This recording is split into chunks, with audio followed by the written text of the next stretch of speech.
इतीदं कीर्तनीयस्य केशवस्य महात्मनः नाम्नां सहस्रं दिव्यनामशेषेण प्रकीर्तितं। या इदं शृणुयात् नित्यं यश्चापि परिकीर्तयेत् नाशुभं प्राप्नुयात् किञ्चित् सौमुत्रेह च मानव। वेदान्तको ब्रह्मणः क्षत्रियो विजयी भवेत् वैश्यो धनसमृद्धस्य शूद्रसुखमवाप्नुयात्।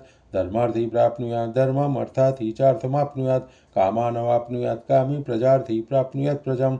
भक्तिमान्य सदोत्थाय शुचिस्तत्कतमानस सहस्रं वासुदेवस्य नाम्ना मे प्रकृतियेत् यश प्राप्नोति विपुलं ज्ञाति प्राधान्यमेव च अचलां श्रियमाप्नोति श्रेयः प्राप्नोतमुत्तमं न भयं क्वचिदाप्नोति वीर्यं तेजश्च विन्दति भवत्यरोगोद्धतीमान बलरूपगुणान्वित रोगार्थो मुच्यते रोगात् बद्धो मुच्यते बन्धनात् भयान्मुच्यते भीतस्तु मुच्येत आपन्न आपद दुर्गाणतिथिरत्यासु पुरुषः पुरुषोत्तमं स्तुवन्नाम सहस्रेण नित्यं भक्ति समन्वित वासुदेवाश्रयो मर्त्यो वासुदेवपरायणं सर्वपापविशुद्धात्मा याति ब्रह्म सनातनं न वासुदेव भक्तानाम् अशुभं विद्यते क्वचित् जन्म मृत्यु जरा व्याधि भयं नैवोपजायते इमं स्त्वं मदीया न श्रद्धा भक्ति